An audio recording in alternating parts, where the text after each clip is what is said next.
The four of you stand in the summoning room. Count Corvus is between you and the door. His hand is on the hilt of his blade, the sword of memories. There's still blood running down his face. He's still really hurt from the fight you had earlier, and he's winded from having chased you down the stairs. Behind him, through the wooden door, you can hear footsteps and the cocking of crossbows, of bolts going into crossbows. You can tell that the guards are getting ready to fire if you step out the door. What do you do? I want to cast Fireball on the other side of the door so that it can detonate and hit the guards and go through the door and hit Count Corvus. What? When you're a dungeon master, your job is to create a space for the players to have fun and to mediate the rules to keep things fair. And there will be times when you make a ruling and one of your players pushes back. This can take a lot of different forms. They might argue that a certain word means or implies something specific and that clashes with your ruling. They might pull up an article online or a Twitter thread and point out that one of the creators of the game, someone at Wizards of the Coast, has clarified this rule in their favor. They might say something like, well, if I'd known that's how it was going to work, I wouldn't have taken the spell. They might point to an actual play show and say that that DM made a ruling that was different than yours. And I'm sure there are other forms that this can take as well. Now let's get this out of the way right up front. Pushing back on one of your rulings does not automatically make that player a rules lawyer. It does not automatically mean that they are a problem player. And it doesn't mean that you're doing something wrong or not being clear enough. This is perfectly normal. In my experience, it's just a matter of time before any player and a DM come into some sort of conflict, some sort of misalignment about an interpretation of the rules. Now, the four examples I just gave are pretty different, and I could probably make a video about how to best handle each of those scenarios. But actually, I pretty much think we can handle every rules argument the same way. The first step is to ask a question.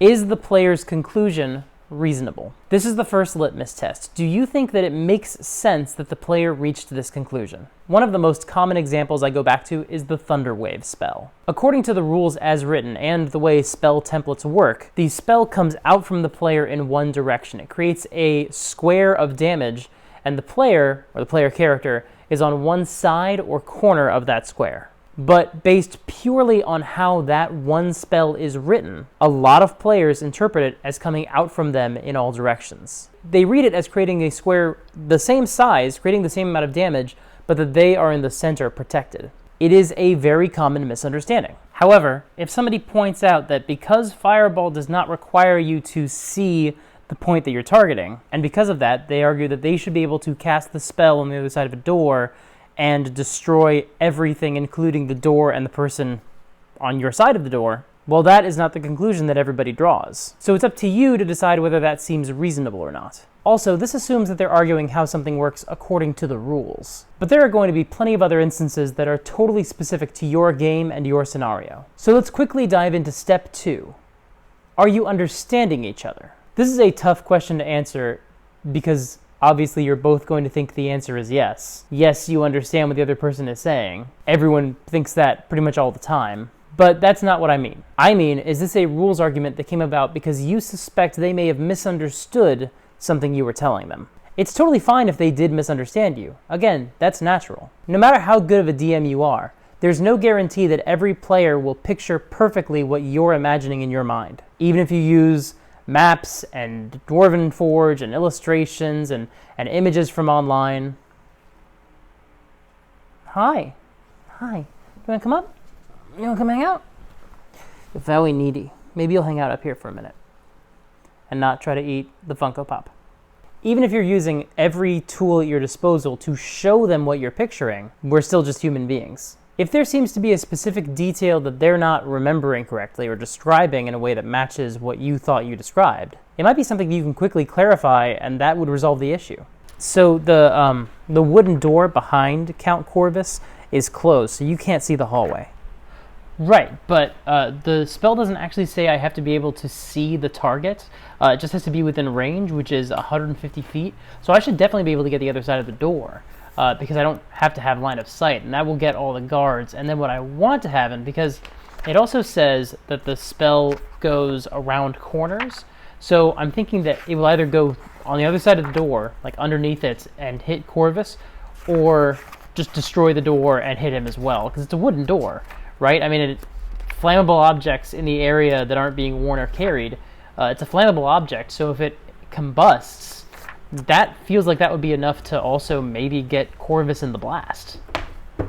Now, assuming that, 1, what they're proposing does not seem to you like a natural conclusion based on the text, and 2, it seems that there's nothing they're misunderstanding about the situation, it's time to make some tough calls. One tool I often use when having some sort of rules debate, especially with something like a spell or a class feature, is I will ask the player to read it aloud to me. Usually by reading it aloud, they'll find the sentence or the word or something that they didn't realize will clear everything up. They'll get to it and they'll go, oh, I see, or oh, there it is, I missed that line. And not always, but often that resolves the issue. But this also takes time, and your other players have already been pretty patient with the two of you. The same goes for looking something up online to see if Jeremy Crawford or someone from Wizards of the Coast has answered this question before. That can take a little longer than everyone's willing to endure. Plus, at the end of the day, the people who wrote this book are very quick to say that they are not necessarily going to come up with the answer that works best for your table, because they're not at your table. You're the one running the game.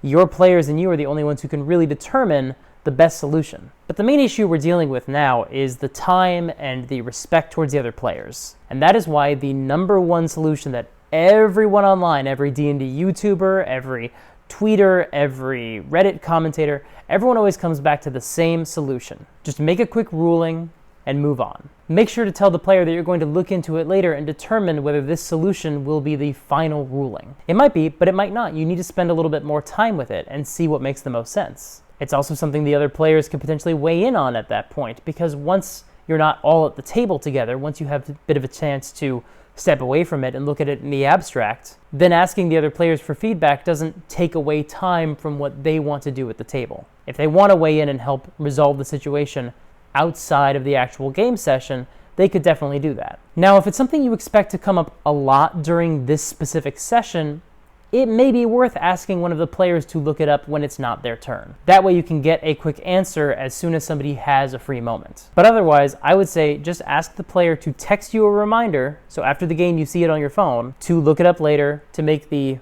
final ruling, and then move on. Just keep playing the game. Now, like I said, this is the de facto advice on this subject, and it's basically the right answer. Are you leaving? Or are you just... Okay.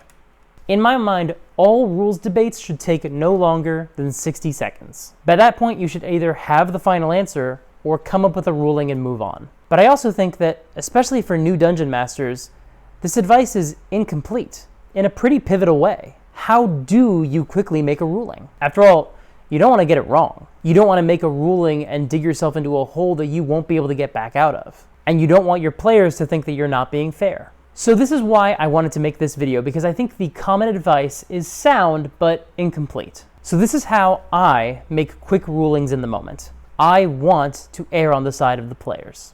Now, this doesn't mean that I always will take the player's side, but I mentally ask myself the following questions. And if I can answer all these questions, or maybe most of them with a yes, I'll probably go with the player's ruling. 1, is it awesome? Rule of cool can get you through a lot of stuff. Using the fireball example, I never pictured that a fireball could be cast on the other side of a wall. But based on the rules, yeah, it's totally viable. Why not? And if the party is in one room and they hear troops on the other side of the wall, and one player can point their finger and cast fireball, then maybe I can describe how they hear a concussive boom and then silence. And when they go outside, there are charred bodies on the floor and shadows on the wall. And yeah, that's pretty awesome. That might be a good enough reason just to say yes. But even if it's not awesome, question 2 is actually more important. Will saying no harm this player's fun? Let me ask you which of these feels more unfair. Number 1, they know where you hid. No sneak attack. Number 2, the sun blinks out and all life ends. That's a trick question. When you're in the middle of one of these debates, when you're really in it with a player trying to figure out a solution, when they really think that it should work this way and you're saying no, there are times when it does feel to the player like you're using your infinite power to shut down the cool thing they want to do. To them, when you're looking at a cool idea you had and you're wagging your finger no, sometimes there's functionally no difference. It's the same amount of words either way, and They're both harming the player's sense of joy. They're both in misalignment with how the player thinks the game should be run and the experience that they were hoping to have. Now, obviously, that is a very extreme example, and hopefully your players will be more understanding than that. But I've seen scenarios where when a player gets shut down, even with just a temporary ruling before finding the real answer, it can make them kind of butthurt. And I don't blame them, because often they feel like they are powerless compared to the power of the DM. In fact, they basically are.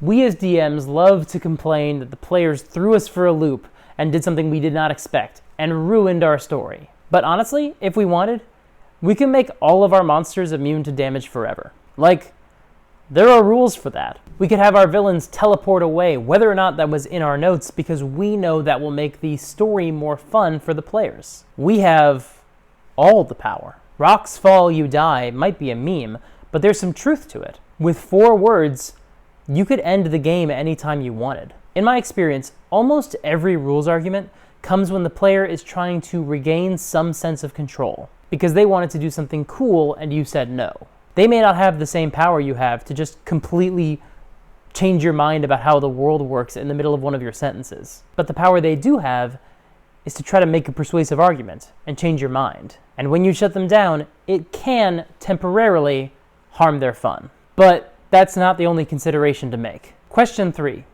Can I say yes to this without harming the fun of any of the other players? Basically, does saying yes to this mean that one of the other players is going to have a bad time? This is the hardest one to get right, because during a rules argument, you are the most tuned in to the player that you're debating. So answering this question successfully means opening your mind to how all the rest of the players might react. Let's revisit the fireball example. It's one thing to say that it can be cast through walls, but it's another to say that it would destroy the door and hurt the person on the other side of the door, on your side of the door. Could the fire do that?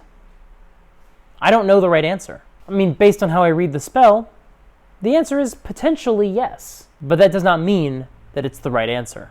Because the villain that they're trying to kill with the fireball, the one in the room guarding the door, the one who would take the damage from the door hitting them, that might not just be a normal guard. It might be Count Corvus, the noble that betrayed your party's fighter and put his family to the sword. If a fireball would go off and Corvus would be in the blast, and the blast would obviously kill him, like they know he's really badly hurt and the fireball, which does a lot of damage, would probably finish him off, then your fighter won't be able to confront his character's biggest foe. There are other forms it can take as well, but basically my take is this. If it seems like going with a certain ruling will cut down on the fun of some of the other players, then that's a compelling reason not to go with it. However, that player might get just as much fun out of seeing the cool thing happen. That's why question 1, is this awesome, is a pretty important one. But to me, this question is the most important. If one player is in a rules debate with you as a DM after you've already made a ruling, then because of that first ruling, they've already heard the possibility that there's a chance they won't get their way. It sucks, and it might bum them out, see question 2, but they know that it's possible. But the center of question 3 is this. If going with that player's ruling means that there are negative consequences to the other players who did not initiate this debate with you, then that's worse, because they've been dragged into this by your conflict with one of the players. These 3 questions, is it awesome? Will saying no hurt the player's fun? And can I let this happen without harming the fun of the other players? Are all you need to know to make a quick ruling in the moment. And now that you have this knowledge, you should be able to resolve any rules argument that comes up at your table. At least long enough to get through the session and make a final judgment later on. Here's what I'll say. You can cast the spell into the hallway. I don't think that the gap between the door and the floor is really considered a corner. It's not big enough that the fire can get through, but what I will say is this. If you can do, I'll say 30 damage to the door, that will knock it off of its hinges and it will hit Count Corvus. It won't do as much damage as a fireball would, but it would definitely knock him prone at the feet of the party. So go ahead and roll your fireball. Hell yeah. I don't have dice. This is a sketch. I didn't bring dice over for the sketch. Thank you so much for watching. I really hope this video helps some of you out there. If it does, please hit the like button and subscribe to see more. I post new videos every Monday and Thursday. Obviously, this specific scenario was a little weird. I didn't actually have a ready-made example of a rules disagreement with one of my party. I just couldn't think of any while I was writing this script, but I'm sure I'll think of 100 after I post it. That's usually how this works. But let me know in the comments if you can think of scenarios where these 3 questions might have saved you a lot of grief. Or if there's some scenario that you feel would not have been covered by this, because there are some situations where you're really dealing with a much more fundamental misalignment, and for that, we may need to help you out in the comments. But you don't just have to talk in the YouTube comments, you can come and hang out in the Discord server. There are a bunch of cool people there. It is way more chill and laid back than any YouTube comment section, even one as nice as this one. So come check out the Discord server. The link for that is in the doobly-doo below. And there's one more link in the doobly-doo below, by the way, because I just launched a Patreon. There you'll be able to get a bunch of cool perks. Like you'll be able to join an exclusive channel on my Discord server. You'll be able to participate in live streams that I'll do for my patrons. And you'll get PDFs of D&D content that you won't see anywhere else anytime soon, like Count Corvus. I invented him for the video so that I could have some sort of narrative tension in the Fireball scenario, but I thought the name was cool and that there was some interesting potential with a character like that, so I decided to share him with you. I mocked up some stats for him as well as for the weapon he wields, the Sword of Memories. He and the sword are both ready to be dropped into your game right now if you want. And you could have a really cool enemy, or potentially an ally, just by joining the Patreon at the $3 a month level. Every month I'm going to post something cool that I think you might enjoy. Like maybe an NPC complete with some stats and plot hooks. Or an original monster, or a cool magic item. In this case, he's kind of all 3. Count Corvus is an NPC that you could totally integrate into your game right now, but he's also got a stat block that would make him a hell of a fight. And he's got a pretty rad magic weapon, if I do say so myself. So come check it out, and if you do so, you will be able to help support this channel and make sure that it continues and even gets better. Thank you so much for watching, and until next time, play fair and have fun.